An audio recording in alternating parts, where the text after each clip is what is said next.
শ্ৰৱণ পৰিয়াল আপোনালোকক মোৰ চেনেললৈ স্বাগতম জনাইছোঁ। যদি চেনেলটো ছাবস্ক্ৰাইব কৰা নাই তেনেহ'লে কাইণ্ডলি ছাবস্ক্ৰাইব কৰি দিলোঁ অনুৰোধ জনালোঁ আৰু লগতে ওচৰত থকা বেল আইকনটো ক্লিক কৰি দিব যাতে মই পৰৱৰ্তী ভিডিঅ' বনালে আপোনালোকৰ মোবাইলত নটিফিকেশ্যনবোৰ আহি থাকিব পাৰে আৰু আপোনালোকে ভিডিঅ'বোৰ চাই থাকিব পাৰিব।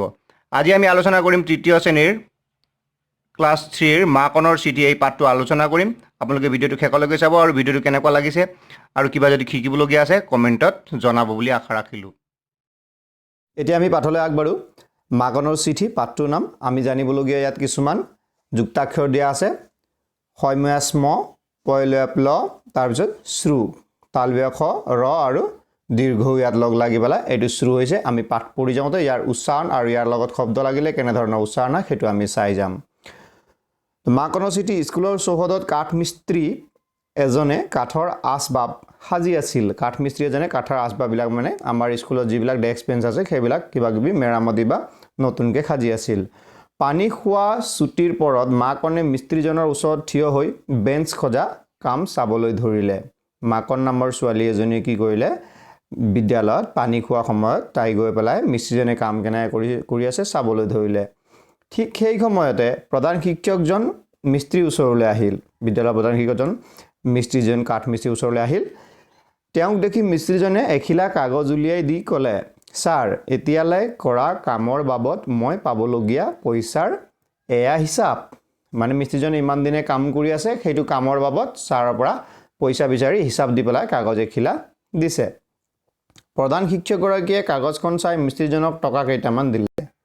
ইয়াকে দেখি মাকনে বৰ বিস্ময় মানিলে, আচৰিত হৈ গ'ল। বিস্ময় মানিলে মানে আচৰিত মানিলে। ঘৰত দেখোন তাইও কাম কৰি মাকক সহায় কৰি দিয়ে। ঘৰত মাকনেও কি কৰে, ঘৰত বিভিন্ন ধৰণৰ কাম আমি কৰোঁৱেই, ঘৰ সৰা বা বাচন বৰ্তন চাহ খোৱা গিলাচ ধুই অনা এইবিলাক কাম কৰিয়ে থাকোঁ আমি। গতিকে তাইও মাকক বহুত কামত সহায় কৰি দিয়ে। তাইও তেনেহ'লে মাকৰ পৰা পইচা বিচাৰিব পাৰে দেখোন। মাকনে এইটো কথা চিন্তা কৰিলে। স্কুল ছুটিৰ পাছত মাকন ঘৰলৈ উভতিল। মাকে বাঢ়ি দিয়া ভাতকেইটা তাই খৰধৰকৈ খালে। ৰাহিওৱা খোৱা বস্তুখিনি ঢাকি ঢুকি সামৰি পেলাই থলে। মানে তাই আজি কাম কৰাৰ বিনিময়ত মাকক পইচা বিচাৰিব আৰু তাই চিন্তা কৰি আছে। ভাত খোৱা বাচনখিনিও ধুলে আৰু কোঠালিটো সাৰি অতালে, মানে চাফ চিকুণ কৰি পেলাই কোঠালিটো সাৰি মেলি একদম ধুনীয়া কৰিলে। তাৰপিছত মাকনে নিজৰ পঢ়া মেজলৈ গ'ল আৰু এখিলা কাগজত তাই কৰা কামৰ হিচাপ দি মাকলৈ এই বুলি লিখিলে। মানে মাকলৈ কি কি কাম কৰিছোঁ সেই সকলোখিনি কামৰ হিচাপ দিবৰ কাৰণে এতিয়া মাকনে কিবা এটা কাগজত লিখিলে। কি লিখিলে আমি চাই লওঁ। কাম কৰিলে যে পইচা পায় মই আজিহে জানিলোঁ। ময়ো ঘৰত কৰা কামৰ বাবে পইচা পাব লাগে। বাচন ধোৱাৰ বাবে 1 টকা আৰু ঘৰ সৰাৰ বাবে 2 টকা। মুঠতে 3 টকা মোক দিবা। মই আজি কৰা কামৰ বাবদ পাবলগীয়া পইচাৰ হিচাপ দিলোঁ। তলত মাকন বুলি লিখি দিলে। মাকনে তেনেকৈ ধুনীয়াকৈ চিঠি এটাত লিখি পেলাই কাগজখিলা মাকৰ হাতত দি মাকনে ক'লে, মা, এয়া মই পাবলগীয়া পইচাৰ হিচাপ। এই বুলি তাই খেলিবলৈ গ'ল। মায়ে কাগজখন চালে। সন্ধিয়া মাকনে পঢ়ি থাকোঁতে ভাই বিপ্লৱে তাইৰ হাতত চিঠিৰ খাম এটা দি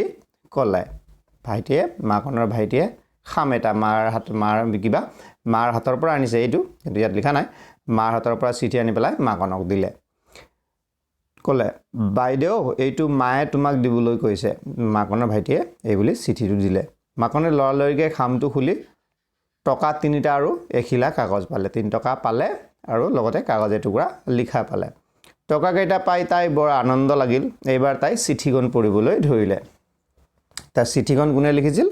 মায়ে লিখিছিল। চিঠি কেনেকৈ লিখিব লাগে এইটো কথাও ইয়াত শিকোৱা আছে। তোমালোকে ভালদৰে চাবা চিঠি কেনেকৈ লিখিব লাগে, প্ৰথমে কি লিখিব লাগে, তাৰপিছত তাৰিখবিলাক ক'ত লিখিব লাগে, তাৰপিছত কেনেকৈ আৰম্ভ কৰিব লাগে, এই সকলোখিনি বস্তু ইয়াত চিঠি লিখা ছিষ্টেমটো ইয়াত দেখাই দিয়া আছে। মৰমৰ মাকন, এইটো কমা দিছে। তাৰপিছত মৰম ল'বা, তোমাৰ চিঠিখন পঢ়িলোঁ। ময়ো চিঠিৰ লগতে তোমালৈ মই কৰা কামৰ হিচাপ দিছোঁ, পঢ়ি চাবা। এই বুলি মাকে চিঠি লিখিবলৈ আৰম্ভ কৰিছে।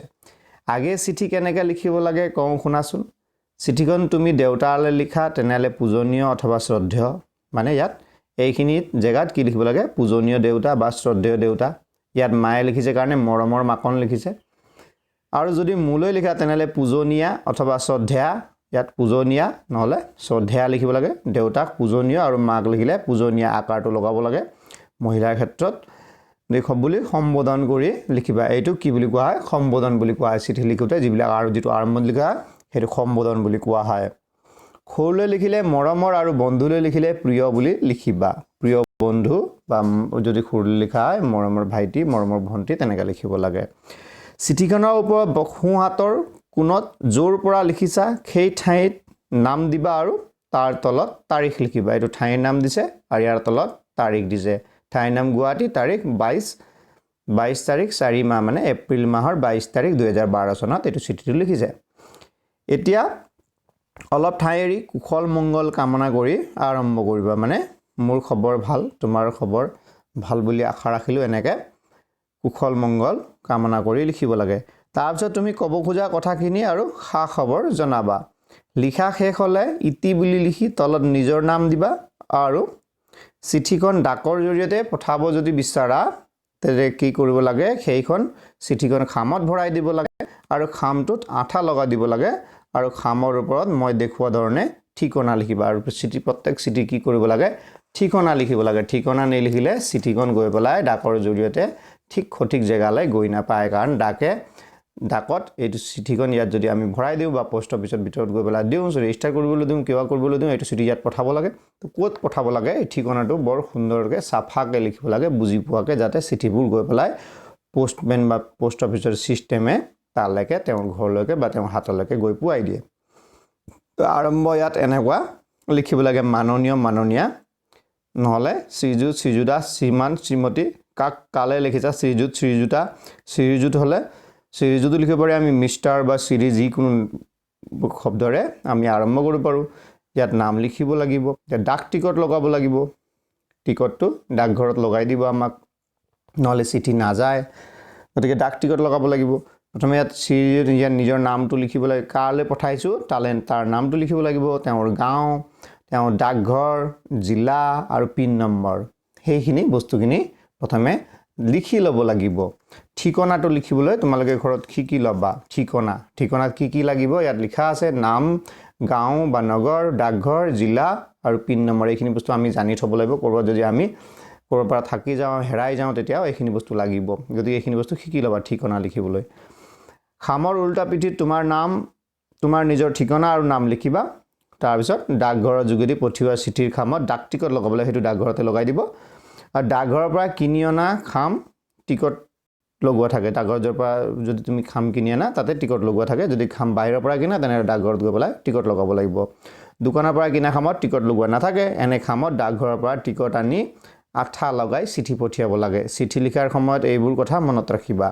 তোমাৰ কামৰ হিচাপৰ টকা 3টা ইয়াৰ লগতে পঠিয়ালোঁ এতিয়া মোৰ কামৰ হিচাপ দিলোঁ আৰু তুমি মোক কি দিব লাগে লিখি পঠিয়ালোঁ এতিয়া কি কৰিলে মাকনে যিবিলাক কাম কৰিছিলে সেইটো হিচাপত মায়ে পইচা দি পঠালে কিন্তু এতিয়া মায়ে কিবিলাক কাম কৰিছে সেইটো হিচাপতো পইচা পাব লাগিব মায়ে গতিকে সেইটো পইচাৰ হিচাপটো মায়ে এতিয়া দি পঠাইছে তোমাক তুলি তালি 8 বছৰীয়া কৰিলোঁ গতিকে তাৰো হিচাপ লাগিব কিবা এটা কাপোৰ কানি ধুই দিলোঁ আৰু ভাত ৰান্ধি খুৱালোঁ তাৰ তদুপৰি তোমাৰ বেমাৰত টোপনি ক্ষতি কৰি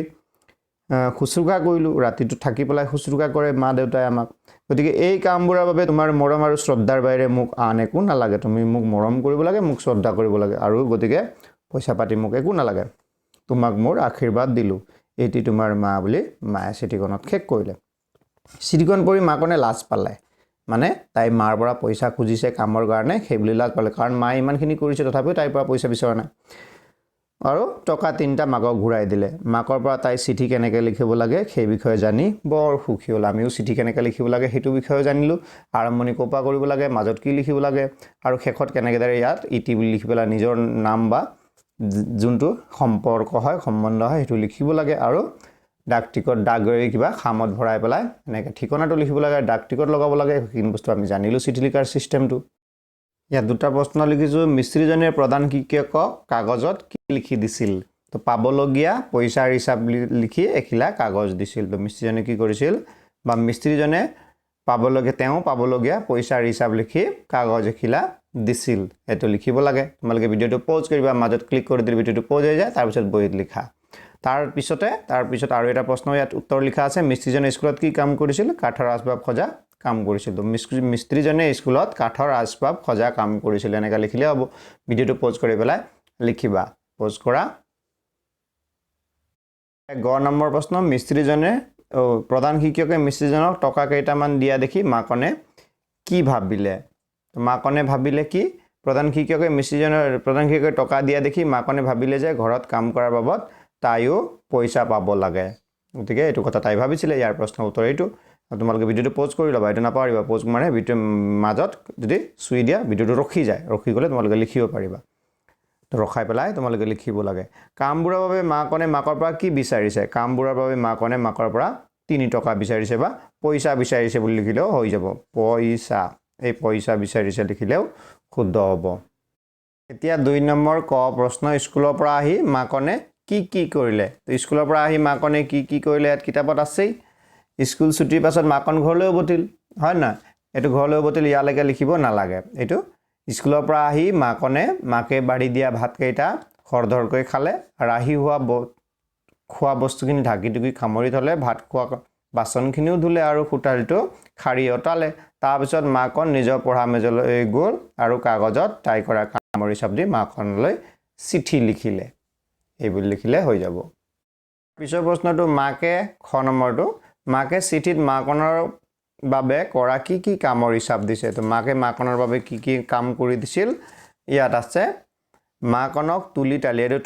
তোমাক লিখা জায়গাত মাকনক বুলি লিখিবা মাকনক তুলি তালি ডাঙৰ দিগল 8 বছৰীয়া কৰিলে কাপোৰ কানি ধুই দিলে ভাত ৰান্ধি খুৱালে তদুপৰি মাকনৰ বা তাইৰ বেমাৰত টোপনি ক্ষতি কৰি খুচৰুকা কৰিলে গতিকে এইখিনি কথা লিখিব লাগিব পিছৰটো আছে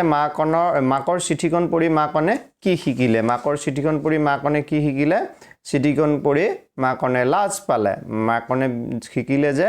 ঘৰত তাইৰ কাৰণে আনসকলেও বহুতো কাম কৰি দিছে গতিকে মাকৰ পৰা তাই চিঠি কেনেকৈ লাগিব লাগে সেইটো কথাও শিকিলে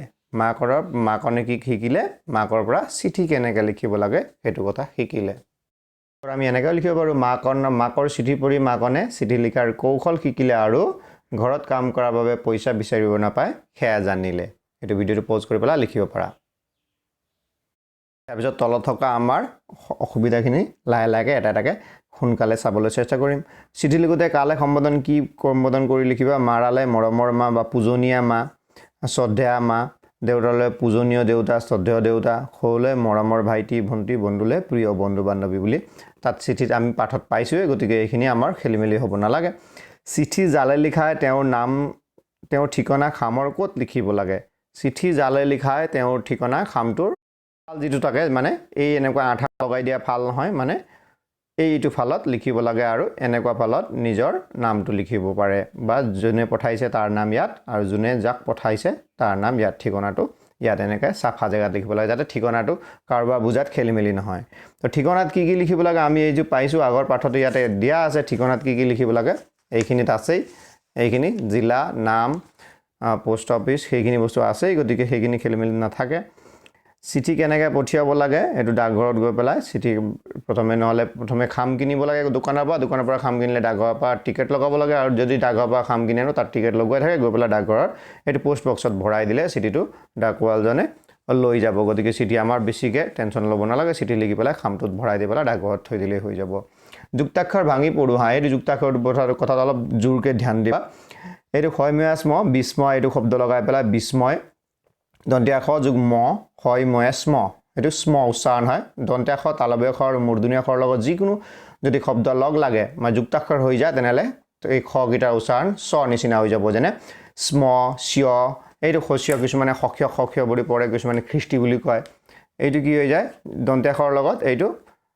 ৰিকাৰ লাগিছে তলত দন্ত্যাক্ষত তলত যদি ৰিকাৰ লাগি যায় এইটো কি হৈ যাব খ্ৰী নহয় এইটো শ্ৰী হৈ যাব দন্ত্যাক্ষৰ লগত যিকোনো যদি তালব্য আখৰ দন্ত্যাক্ষ বা মূৰ্ধন্য আখৰৰ লগত যিকোনো যদি লগ লাগে বেলেগ শব্দ বেলেগ বৰ্ণ যদি লগ লাগে তে তাৰ উচ্চাৰণটো স্বৰ নিচিনা উচ্চাৰণ হ'ব প্ৰথম স্বৰ উচ্চাৰণ যেনেকুৱা এই উচ্চাৰণ ঠিক তেনেকুৱা হৈ যাব শ্ৰী এইটো তাৰপিছত এইটো এতিয়া চাওঁ আমি তালব্য খ দন্ত্য খ আৰু এইটো লগ লাগিছে তালব্য খত একো লগ লগা নাই গতিকে তালব্য খটো খ হ'ব আৰু দন্ত্যাক্ষত য়কাৰ লগ লাগিছে গতিকে এইটো স্য হ'ব এইটো ক্ষয় নহ'ব সক্ষ নহয় এইটো খস্য হয় ইয়াত যদি ৰকাৰ লগাই দিওঁ তেতিয়া কি হৈ যাব আকৌ খ্ৰ নহ'ব এইটো স্ৰ হৈ যাব গতিকে এইটো কথা বুজি পাবা আৰু ধ্যান দিবা খৰ লগত তালব্য খ মূৰ্ধন্য খ আৰু দন্ত্য খৰ লগত যিকোনো যিকোনো বৰ্ণৰ লগ লাগিলেই সেইকেইটা উচ্চাৰণ স্বৰ নিচিনা হৈ যাব ঠিক তেনে আন বৰ্ণৰ লগত ম যোগ হোৱালে মইমেক ম নৈনেন ম কইমেক ম তইমেক ম দৈমেক ম গইমেক ম এইবিলাক হৈ যাব এইকেইটা ভাঙিবলৈ তোমালোকে পাৰা প্ৰথমৰটো ওপৰত দ্বিতীয়টো তলত সেইটো কথাটো আমি জানো যুক্তাক্ষৰৰ ক্ষেত্ৰত দন্তীয়া খ ক যোগ এইটো কলমটো এনেকৈ ল যোগ ক লয় গেল গ যোগ ম এনেকৈ গটোৰ ওপৰত মটোৰ তলত মানে এইটো প্ৰথমৰটোৰ ওপৰত পিছৰটোৰ তলত এনেকৈ গৈ থাকিব পটোৰ ওপৰত লটোৰ তলত এনে ল এই তেনেকুৱা শব্দবিলাক যুক্তাক্ষৰ বোলা বস্তুটো এনেকৈ লাগি গৈ থাকিব গতিকে এইটো বস্তু তোমালোকে যদি সহজভাৱে লোৱা এইটো অতি সহজ বস্তু হয় সহজভাৱে ল'বা আৰু শিকিবলৈ যত্ন কৰিবা গতিকে ভিডিঅ'টো আজিলৈ এইটো ভিডিঅ'ত ইমানেই যদি ভিডিঅ'টো ভাল লাগিছে লাইক কৰি দিবা আৰু কিবা ক'বলগীয়া থাকিলে কমেণ্ট কৰি জনাবা চেনেলটো ছাবস্ক্ৰাইব কৰি দিবা ধন্যবাদ নমস্কাৰ